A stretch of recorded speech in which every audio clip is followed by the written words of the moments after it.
Bienvenidos a un nuevo Enigmas de la Historia. En el programa de hoy penetraremos en la tortuosa mente del monje depravado que dominó Rusia a su antojo. Después tendremos una visita muy especial y entretenida, os lo aseguro. Pero como no les quiero desvelar todo antes de empezar, voy a guardar silencio y comenzamos.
Era un desviado sexual, un violador, un mal llamado monje, malvado y vil, capaz de controlar a la familia real rusa, los Romanov, a su antojo.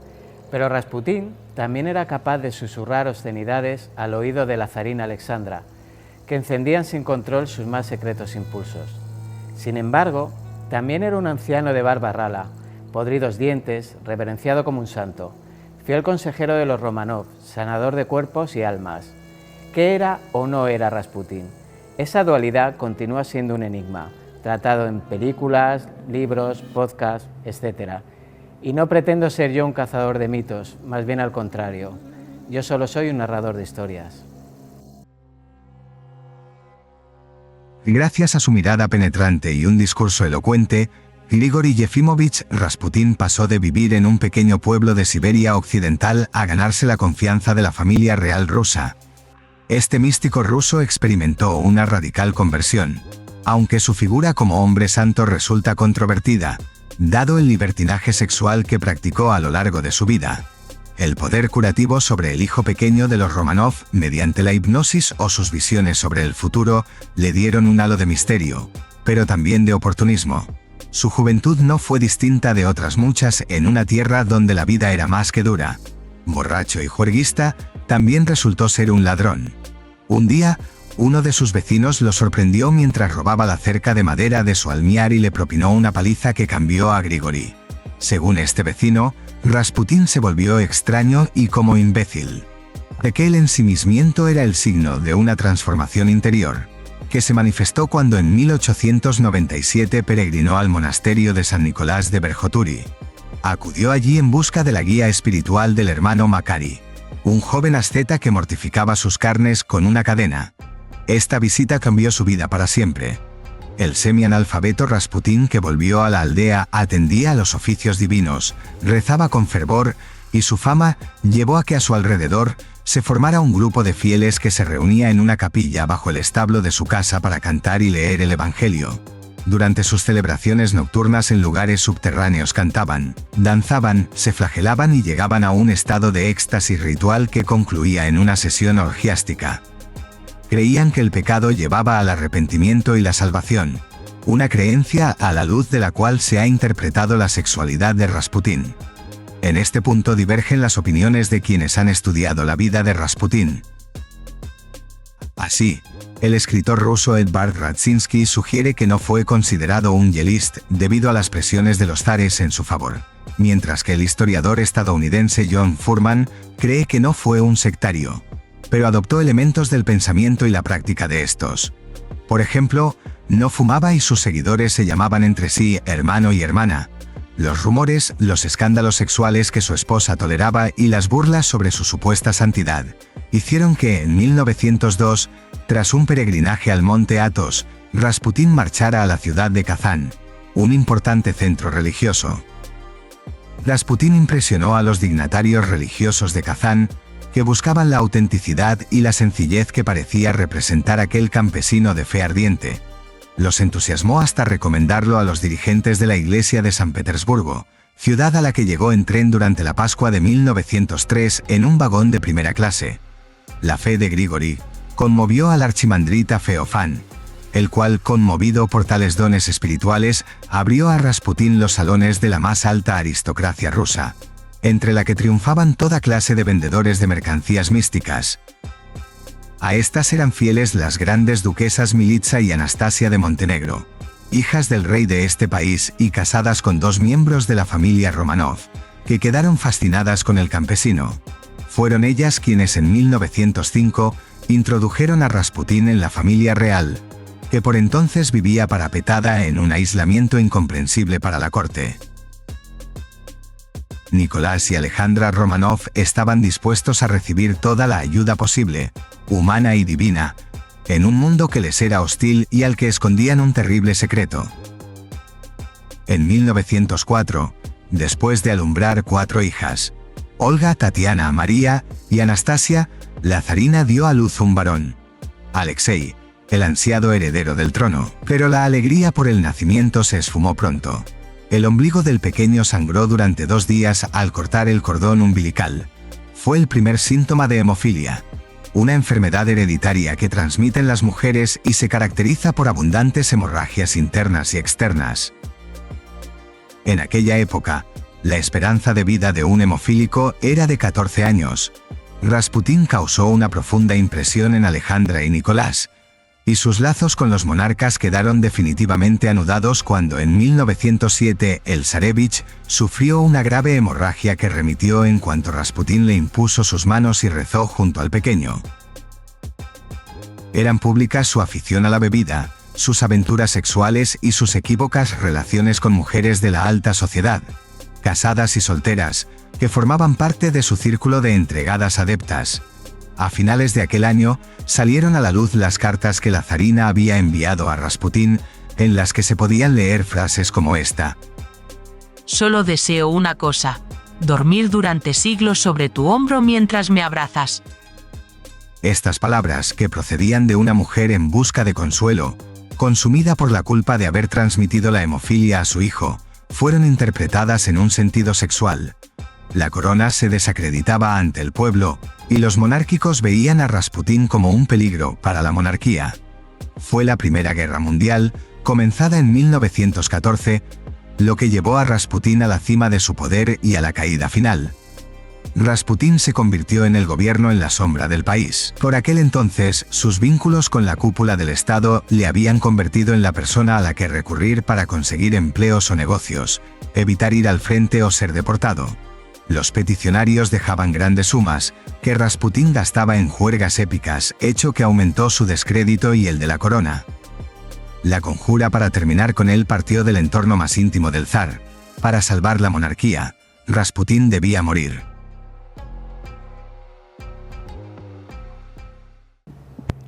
Como todos sabéis, la monarquía no se pudo salvar.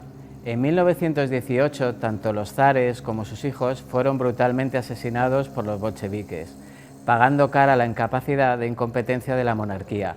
¿Pero qué fue de Rasputín? Pues Rasputín, al igual que los gatos, tuvo 7 vidas, 7 intentos de asesinato y a 6 sobrevivió. En el primero fue apuñalado por una prostituta. Con tanta violencia la apuñaló que se le salieron las tripas, pero una operación quirúrgica les salvó. En el segundo fue una invitación a cenar con cianuro. Este fue uno de los ingredientes de los pasteles que Rasputín desgustó, pero no le hicieron el más mínimo efecto, más bien al contrario, puesto que al parecer repitió ración. Al ver que se encontraba tan estupendamente, uno de los conspiradores le disparó con un revólver, pero la bala le atravesó limpiamente y no le mató. Al ver que se arrastraba intentando escapar, le golpearon sin piedad, con una porra de goma, pero no lograron que perdiera la conciencia. En el quinto intento, fruto de la desesperación al ver cómo no moría, fueron 5 disparos, pero solo uno la alcanzó, quedándose la bala alojada en su riñón. Aún así, Rasputín consiguió incorporarse, para después ser rematado con un tiro en la cabeza. Pero no piensen que murió, porque al parecer tuvieron que envolverle en una manta y arrojar su cuerpo a las gélidas aguas del río Neva para que muriese ahogado. La leyenda dice que se encontró su cuerpo, ya sin vida, con sus brazos extendidos haciendo la forma de una cruz.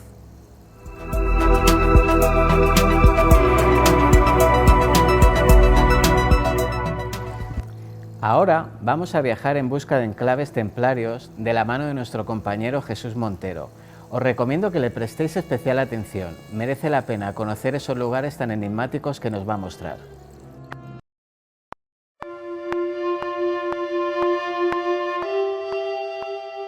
Decía Mark Twain que se tiene que viajar para aprender, y es algo de lo que te das cuenta con el paso de los años y los kilómetros recorridos.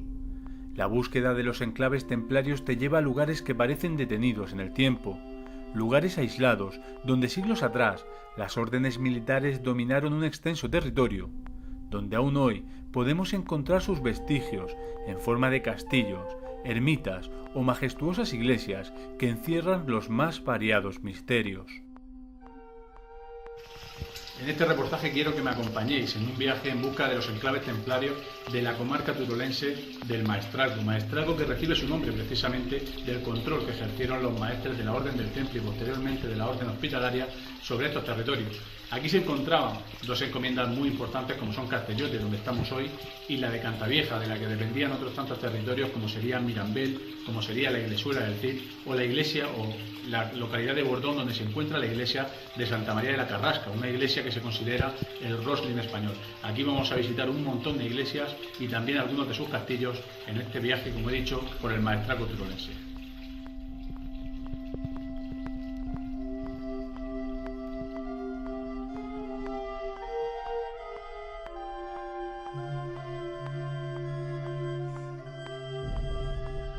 Seguir los pasos de la Orden del Temple es chocar de bruces con su abrupto final. Final que en algunos enclaves tuvo gestas heroicas a las que contribuyeron los propios ciudadanos, que ayudaron, aun a riesgo de su propia vida, a aquellos monjes soldado que se negaron a entregarse en aquel proceso amañado. Nos encontramos en lo alto de la localidad de Castellote, la que fuera cabeza de encomienda de la Orden del Temple. Esta localidad se cree que fue inicialmente reconquistada por Alfonso I el Batallador y posteriormente perdida tras su muerte y recuperada por los musulmanes. Finalmente, entre 1168 y 1169, fue reconquistada y entregada a la Orden del Santo Redentor. Tras su disolución, la disolución de la Orden del Santo Redentor por Alfonso II, pasarían todos sus bienes a posesión de los templarios. En este castillo, curiosamente en este castillo, resistieron durante 11 meses los templarios el asedio de las tropas cristianas tras la orden de disolución de Clemente V, principalmente ayudados por los ciudadanos del pueblo de Castellote.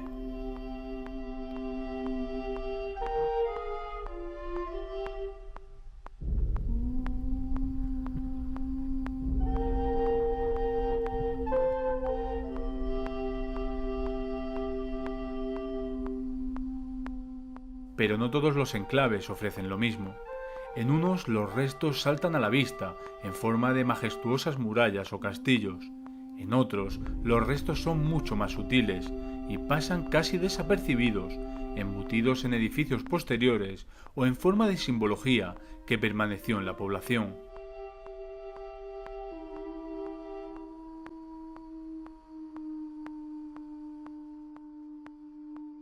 Seguimos de ruta por los enclaves templarios del Maestrazgo turolense. En este caso estamos en la Iglesuela del Cid, una pequeña localidad que fue conquistada por Alfonso II de Aragón en 1181 y donada a los templarios, que en 1242 le otorgaron la carta de población. Justo detrás mía tenemos los restos de las antiguas mazmorras del torreón templario. El torreón, junto con partes de la iglesia y del ayuntamiento y alguna ataúd templaria, es de los pocos vestigios que quedan en la localidad de lo que fue la antigua Orden del Temple en esta población.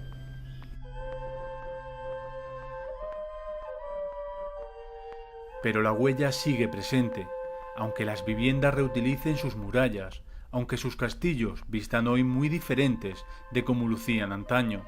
La impronta de la orden sigue ahí, en los lienzos de muralla que resisten las inclemencias de un clima adverso. Sigue ahí, en los nombres de sus calles, en la advocación de sus iglesias, incluso en el carácter de sus gentes.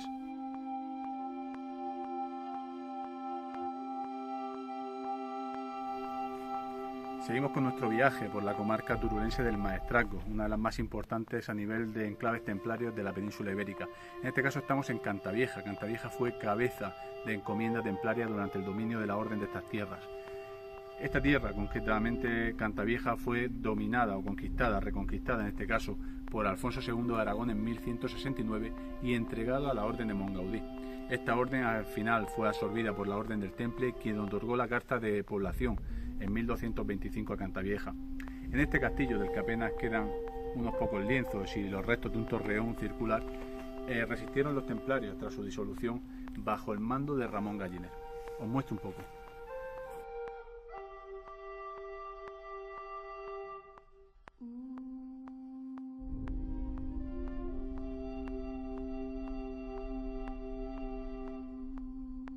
Y no solo permanecen los ecos de su historia, también persisten sus misterios, misterios difícilmente explicables que nos impactan al admirarlos, al encontrar en un rincón inhóspito la majestuosidad de pinturas, imágenes y simbolismos más propios de las grandes catedrales, que además encierran velados secretos de esa otra vertiente de la orden, aquella que muchos buscan y pocos encuentran.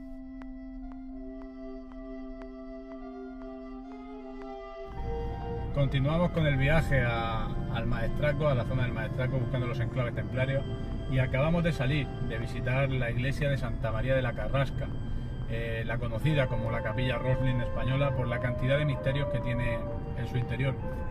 Esta iglesia cuenta con imágenes esculpidas de los evangelios apócrifos, cuenta con unas pinturas que se suponen que representan el famoso tritono o melodía del diablo,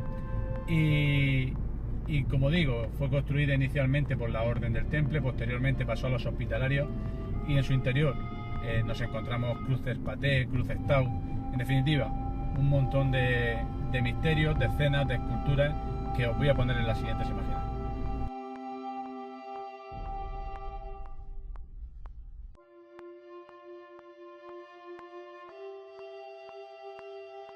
También nos encontramos sus leyendas del pasado y las realidades del presente, con pueblos restaurados y otros que parecen haber sido olvidados, pero que luchan por mantener el legado que los hizo antaño ser enclaves muy importantes.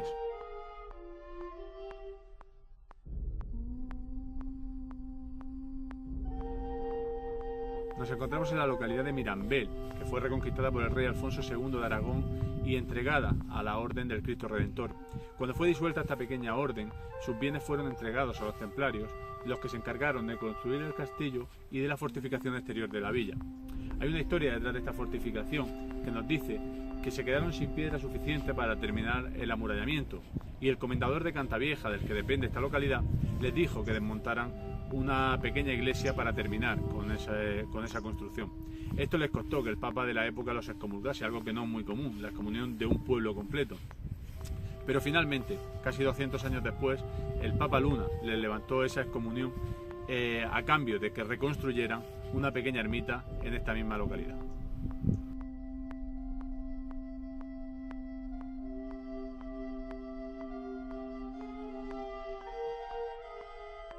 Pero sobre todo, los viajes te hacen crecer y conocer personas maravillosas.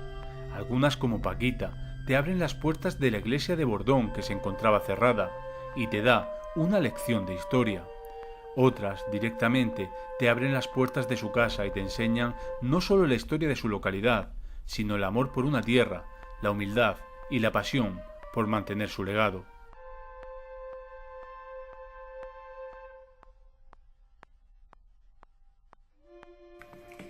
Bueno, actualmente queda muy poco, porque se han ido haciendo restauraciones y por suerte las restauraciones que se hacen con norma y sin salirse del tiesto, vamos. Que queda el castillo, la casa castillo de los templarios, que actualmente solo hay las paredes, porque no hay ni los pisos, y sabe muy mal porque yo lo he conocido cuando aún vivían en esa casa. Y cuando íbamos a la escuela veíamos cómo lo tiraban, y eso era, pero bueno, en aquel tiempo no se valoraba. Después queda algún trozo de muralla, pero mínima, porque la muralla actual es de 1450. La hicieron los sanjuanistas, después de haber sido los templarios, porque los templarios aquí estuvieron desde primeros documentos que tenemos desde 1180 hasta 1300. Después ya desaparecieron y bueno, pues ahora no queda prácticamente nada.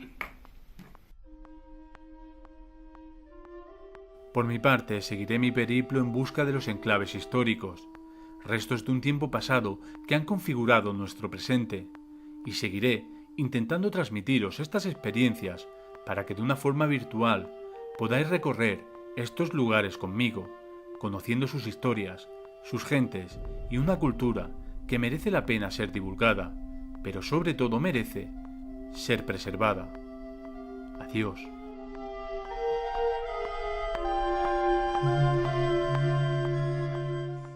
Muy interesante como siempre el trabajo de nuestro compañero. En el próximo programa ahondaremos un poco más en alguno de esos mágicos enclaves.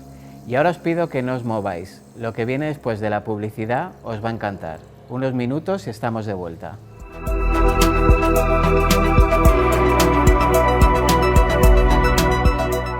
Bueno, para este programa hemos invitado a Carolina Corbillo. Es una mujer, es una autora a la que yo admiro bastante.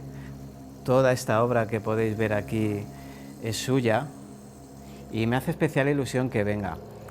No vamos a poder hablar de todos porque si no tendríamos que dedicarte un especial. Bienvenida, Carolina. Muchas gracias. Pero la verdad que es una entrevista que voy a disfrutar especialmente. ¿Por dónde quieres que empecemos, Carolina? ¿Por dónde quieres...? Por Ellas iban sin sombrero. Perfecto. Por ejemplo. Cuéntame, Ellas iban sin sombrero. ¿Es un cómic? Sí, es un cómic. Son como 5 relatos. Bueno, la intención es como que sea un homenaje mosaico. Son 5 relatos, cada uno de ellos sobre una de las sin sombrero. Y bueno, yo soy la guionista de todos y cada relato ha sido dibujado por un artista diferente. Mercedes Palacios, Irina Rondel, Irene Gala, Noelia Fuentes y Jen del Pozo, que es que no me las quiero dejar. No. Las tengo ya en plan retaíla. Y bueno, hablamos de las sin sombrero, que bueno, hay gente que las conoce, gente que no. Sí, ¿quiénes eran las sin sombrero? Sí, un poco brevemente. Bueno, son las mujeres de la generación del 27 que a lo largo de la historia, bueno, artistas de diferentes disciplinas que a lo largo de la historia cayeron en el olvido, no tuvieron el mismo reconocimiento que sus coetáneos masculinos. Y entonces Tania Bayo Colel, yo creo que hacia 2016 publicó Las sin sombrero, reunió a todas estas mujeres bajo este lema, esta categoría, y reivindicó su obra y sus nombres. Y yo creo que fue algo maravilloso porque inspiró a muchísima gente. Entre esas personas estoy yo, que bueno, es lo primero que se hace sobre las sin sombrero en cómic. Han sido mencionadas en otras antologías o, sabes, como de forma a lo mejor un poco más breve, pero aquí nos adentramos más en quiénes fueron. También desde un punto de vista poético, no son como biografías al uso. Son 5 relatos sobre, bueno, también hemos acotado mucho porque hay bastantes más de 5, pero nosotras elegimos a 5. Cada una representando un poco una disciplina diferente. Y eso, y la aproximación es más poética a lo mejor, más de unir al personaje con su mundo interior, con referencias a sus obras, a sus imaginarios. Y bueno, y estamos muy contentas porque ya va por la 3ª edición. Y eso para el mercado español, bueno, está muy bien. Está genial, sí. Una maravilla, a la gente le va a sorprender, imagino a los espectadores, mujeres en la generación del 27. Nosotros cuando estudiamos, solo estudiamos hombres, no había ni pintoras, ni poetisas, ni periodistas, ni nada por el estilo. El gesto, lo de las sin sombreros, por un gesto que ellas hicieron, ¿no? O creo yo entender. Sí, bueno, eso también tiene su historia, ¿no? El sinsombrerismo, el concepto, fue acuñado por Ramón Gómez de la Serna. Apareció por primera vez mencionado en el diario El Sol, en 1930, creo recordar. Y habla un poco de sinsombrerismo como una actitud vital, una actitud de irreverencia, de ruptura con la tradición, con las antiguas leyes, y llama un poco eso a la vanguardia, al surrealismo. El artículo está cargado de humor porque Ramón Gómez de la Serna era un cachondo, la verdad. Entonces, bueno, a raíz de esto, Maruja Mayo, que es la pintora, sí, que tenemos aquí también. Claro, bueno, de hecho el cómic, me enamoré totalmente del personaje y quise hacer un cómic solo sobre ella. Maruja Mayo cuenta en varias entrevistas que estaba ella con Dalí, Federico García Lorca y Margarita Manso, estaban en la Puerta del Sol y que de repente, bueno, decidieron quitarse el sombrero. En aquella época, claro, llevar sombrero era pues un distintivo de alcurnia, de distinción, sí. Una persona que caminaba sin sombrero era, no sé, como el equivalente ahora mismo, bueno, un marginado, una persona que no tenía valía. Entonces ellos decidieron quitarse el sombrero y ella cuenta que la gente empezó a insultarles, a tirarles piedras, que les llama también maricones y que no sé si Dalí dijo maricones a mucha honra, y entonces ella lo cuenta de una forma pues muy como era ella, ¿no? Hablamos de los años 30, era una España complicada, pero claro, cada día recibíamos más interferencias de fuera, digamos, más tendencias de moda. La mujer se liberó, usaba pantalones, que era, vamos, una blasfemia, una obscenidad que una mujer usara pantalones. Pues es la prerrepública prácticamente, y que una mujer hiciera eso, un grupo de mujeres, bueno, aparte de que García Lorca se mostrara tal y como era un síntoma de valentía increíble. Sí, no, desde luego que sí. A ver, la sociedad, es verdad que en España, bueno, estaban recibiendo como mucha influencia de Francia, por las vanguardias y todo esto, pero igual es verdad que la mujer... hay como varias teorías al respecto, ¿no? Pero una de ellas, como España se mantuvo neutral en la Primera Guerra Mundial, la mujer no se vio obligada a lo mejor a tener más inserción laboral o a desarrollar, desempeñar trabajos que eran hechos porque los hombres no salían. No se fueron a la guerra. Bueno, sí que, no, es que es importante que la liberación de la mujer en el siglo XX está muy unida a la Primera Guerra Mundial y a la Segunda Guerra Mundial, porque al irse los hombres al frente, los trabajos se tenían que hacer, entonces la mujer encontró ese campo de desarrollo y de liberación ahí. Sí, bueno, y por eso, precisamente, que los 30, con todo este panorama, pues que la mujer... También es verdad que, por lo general, todas estas mujeres de las que hablamos, bueno, incluso los miembros de la generación del 27, con excepciones maravillosas como Miguel Hernández o Alberti, venían de familias adineradas, familias que no tenían que dedicarse a coser o a vender zapatos para subsistir, por lo general, podían adquirir con facilidad la cultura. Claro, y sus familias, no en todos los casos, ¿vale? Porque Concha Méndez tuvo muchos enfrentamientos con la familia, y de hecho, bueno, Concha Méndez no está en Ellas iban sin sombrero, pero estará en alguna cosa que yo escriba algún día porque es increíble. Pero bueno, en general sí que tuvieron, con sus más y sus menos, tuvieron apoyo de familias adineradas. Y también eso, bueno, es un dato ahí interesante, ¿no? Es importante, al final el nivel de analfabetismo en esa España de los años 30 era brutal. De hecho, he nombrado, a Miguel Hernández, que es un rara avis en el mundo literario español. Al final, bueno, también se utilizó mucho aquello del poeta Cabrero y tal, pero era un hombre con una vasta cultura. Era un hombre que se había formado pues, gracias a los curas, pero tenía una formación tremenda. Es uno de mis poetas favoritos. Bueno, es que ¿cómo no? ¿Cómo no? Junto a García Lorca, pero sí es cierto que, bueno, su relación que no era muy buena tampoco, pero sí es cierto que García Lorca venía de un mundo cultural mucho más sencillo para él poder aprender y dedicarse a eso que Miguel Hernández. Yo te quería preguntar por Maruja Mayo. Quiero que me hables de Maruja Mayo, que sé que te apetece muchísimo, así que te pido que te explayes y me cuentes lo que quieras de Maruja Mayo. Bueno, Maruja Mayo, claro, después de sacar Ellas iban sin sombrero, Irina Irondel en Ellas iban sin sombrero dibujó la historia de Tórtola Valencia, que es otro de los personajes olvidados que quería reivindicar, porque además no está en la nómina oficial de la sin sombrero. Y ese fue como mi pequeño acto sin sombrerista, meter a Tórtola Valencia que era como la representante de las artes escénicas. Bueno, Maruja Mayo, vamos, porque si es que si no... claro, Irina hizo Tórtola, pero también estuvo coqueteando con la idea de, bueno, ¿y si hago Maruja Mayo? Hubo ahí como... Al final la hizo Mercedes Palacios en Ellas iban sin sombrero, pero como que nos quedamos con las ganas. Y entonces surgió la oportunidad con Cascaborra, que no sé si la conoces, es una editorial especializada en historia de España. Se lo propuse a Julián Olivares, el editor, y nos dio su visto bueno. Y ahí está nuestra Maruja Mayo.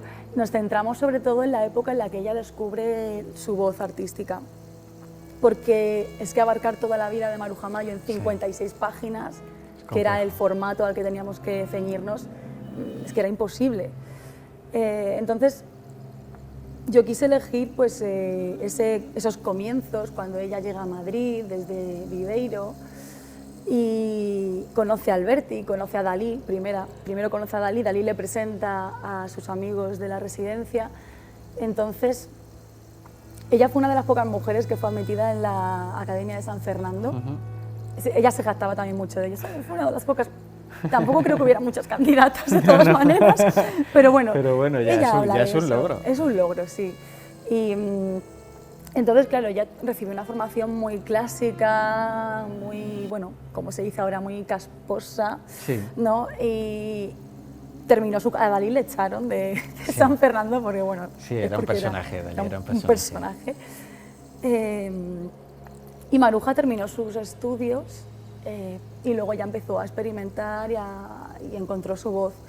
En este cómic también, bueno, hablamos de las dos primeras series que hace, que son Las Verbenas, que es como el lado luminoso, en el que ella trata el imaginario popular, el paganismo, lo sagrado a través de estas fiestas populares también, ¿no? Cómo está ridiculizado, cómo está representado.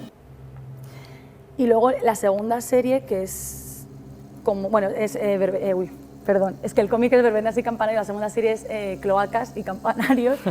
Se va como al reverso oscuro de la verbena, la ausencia de la presencia humana. Ella habla de la presencia humana a través de la ausencia, entonces ves huellas, ves figuras humanas, pero son espantapájaros, son andrajos, y el color es muy oscuro en comparación con las verbenas, que es color puro todo. Entonces relacionamos, en el guión relacioné eso con ciertos hechos de su vida, con la relación también que tiene con Rafael Alberti durante 5 años, que también muchas veces, bueno, Alberti se fue luego con María Teresa León y entonces dejó de mencionarla, tuvieron una relación muy tormentosa. Pero también estuve como rastreando las referencias a ella, las referencias veladas a ella en la obra de Alberti. Luego Alberti, cuando ya es muy mayor, es anciano, y su mujer ya tiene Alzheimer, ¿no? Y está en un centro, él escribe sobre Maruja y la recuerda, se disculpa, ¿no? Consigo mismo y dice que la quería.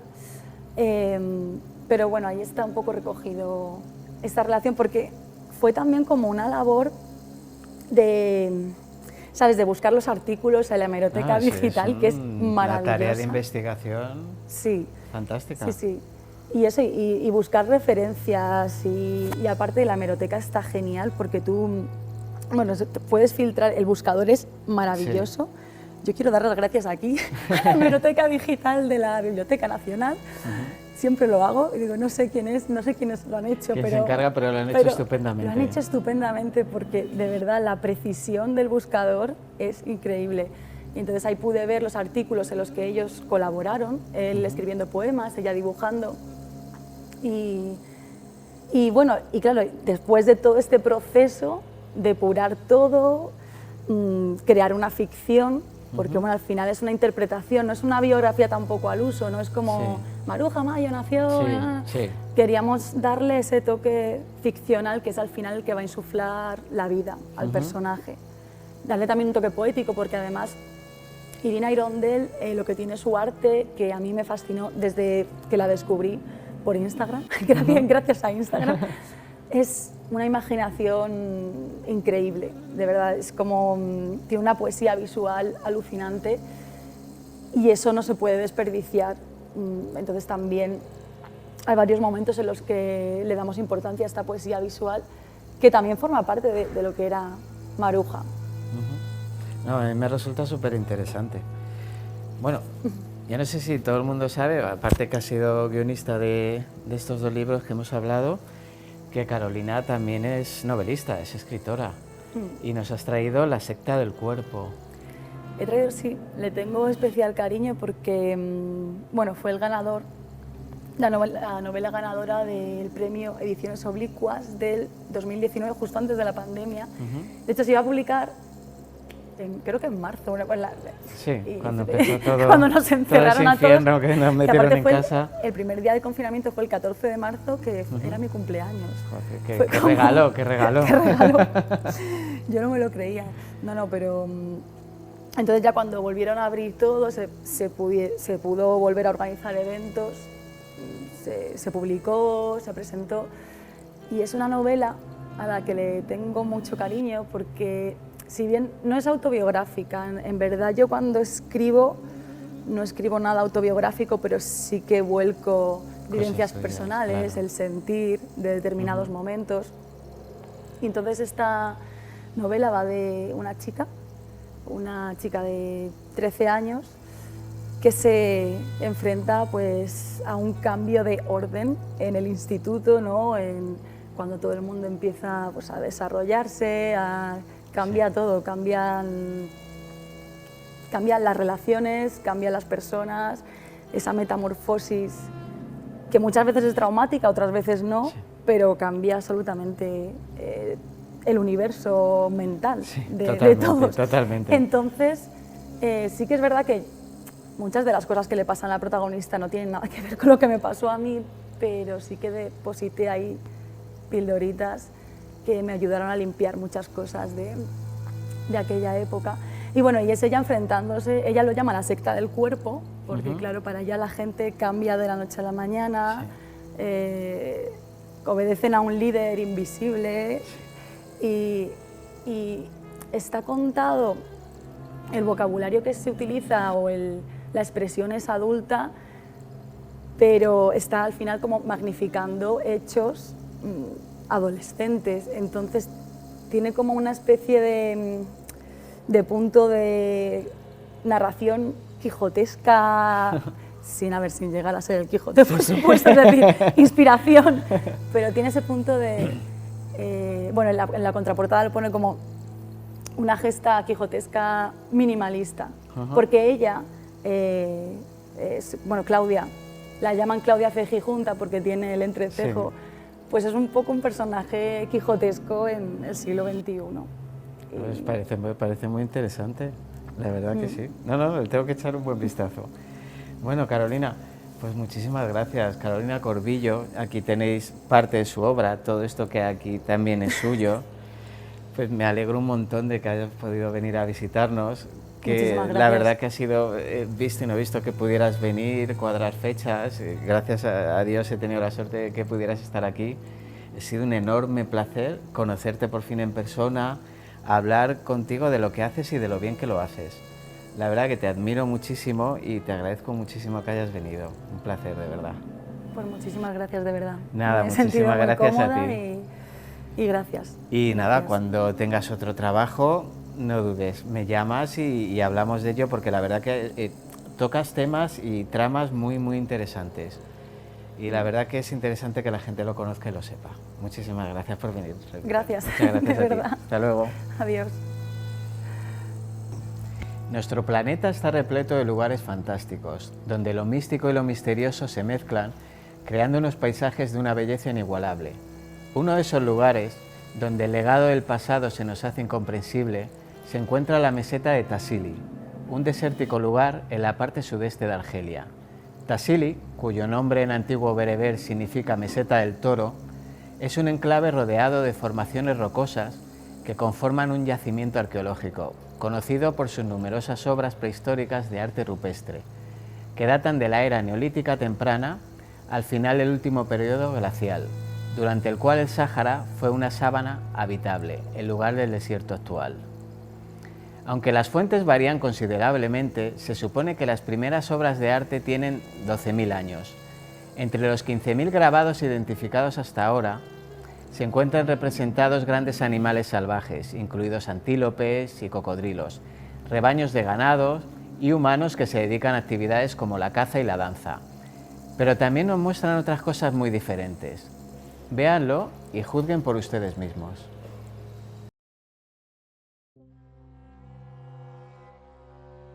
Reescribamos un poco la historia. Hace miles de años, los hombres y mujeres que vivían en esta meseta ahora desértica dejaron grabadas en la roca una colección de más de 15.000 muestras de pinturas y grabados rupestres. En aquellos años, el Sáhara, aunque ahora nos parezca increíble, era una tierra verde y salvaje.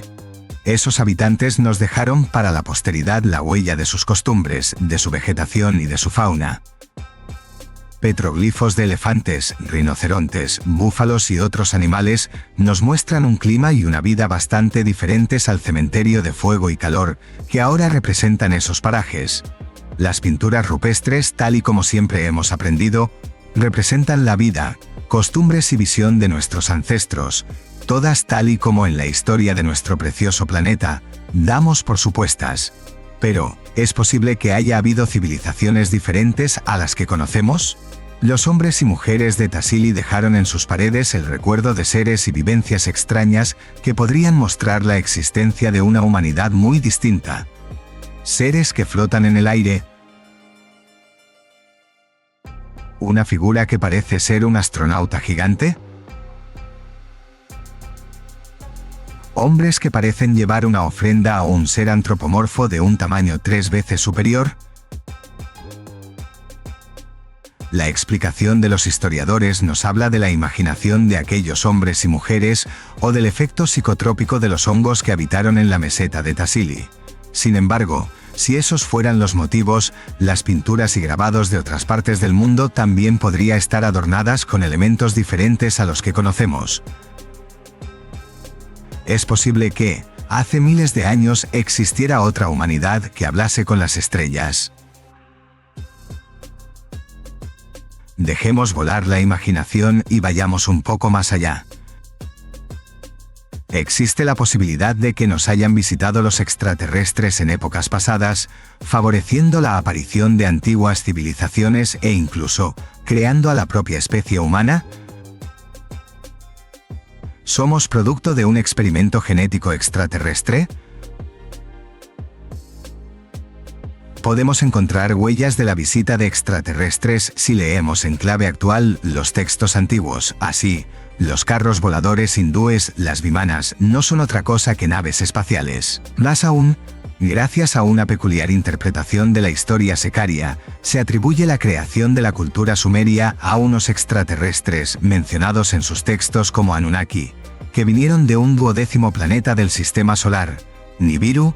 Estos Anunnaki llegaron a la Tierra hace 400.000 años para hacer minería, especialmente de oro, y para ello crearon una raza de trabajadores esclavos, los seres humanos.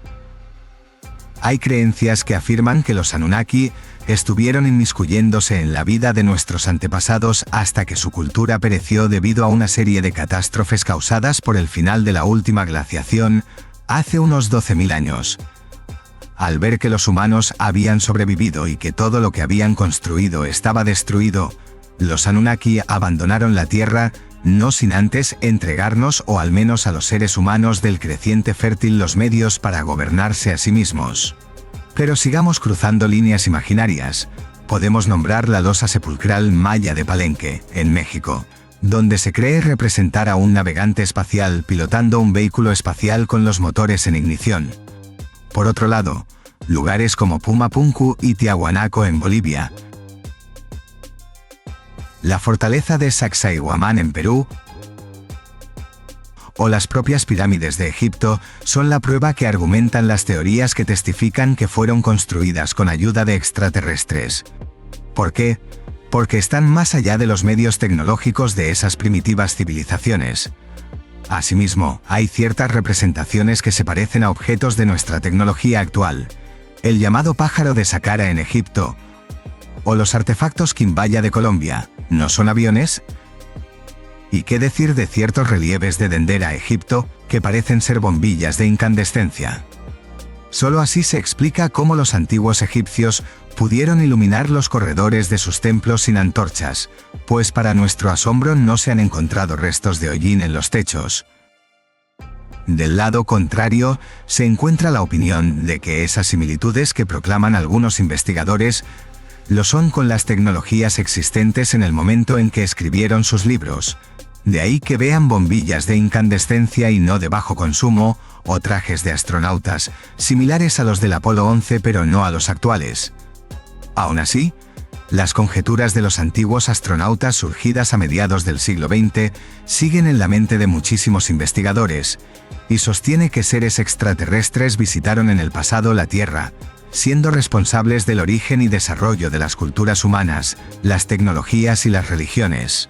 En otras palabras, la mayoría de deidades de las religiones, o todas, muchas provienen del cielo, son en realidad extraterrestres que nuestros antepasados no habrían interpretado correctamente debido a sus escasos conocimientos de la galaxia, y sus tecnologías habrían sido tomadas como evidencia de su condición divina.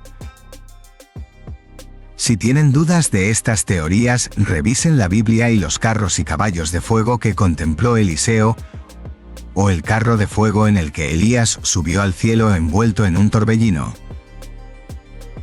Tassili, a pesar de asombrosas quimeras y reflexivas teorías, es y será siendo un germen de enigmáticos esbozos del pasado.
Junto a algunas de esas pinturas se han hallado un conjunto de símbolos que han llevado a los expertos a suponer que se trata de algún tipo de escritura empleada hace 9000 años. Esto es algo que, por supuesto, a la arqueología, digamos, convencional, le cuesta aceptar, ya que cambiaría totalmente nuestra historia que afirma que Mesopotamia es la cuna de la civilización y la escritura. Pero ¿por qué iban a representar los ríos, las selvas y los animales autóctonos de la región en el pasado y luego representar algo que no vieron, como las extrañas figuras humanoides con cascos y trajes? La razón indica que los antiguos pobladores de Tassili retrataron su vida cotidiana y sus experiencias. ¿Cómo inventar esas figuras humanoides que en algunos casos incluso se representan con misteriosas antenas en sus cascos? Les invito a pensar, a imaginar, saquen siempre sus conclusiones. Por nuestra parte es todo por hoy. Quiero agradecerles su compañía e invitarles a seguir viendo los próximos enigmas que vendrán. Les recuerdo el correo del programa enigmasdelahistoriatv@gmail.com por si quieren enviarnos casos o realizar alguna sugerencia. Nos vemos pronto. 1.000.000 de gracias.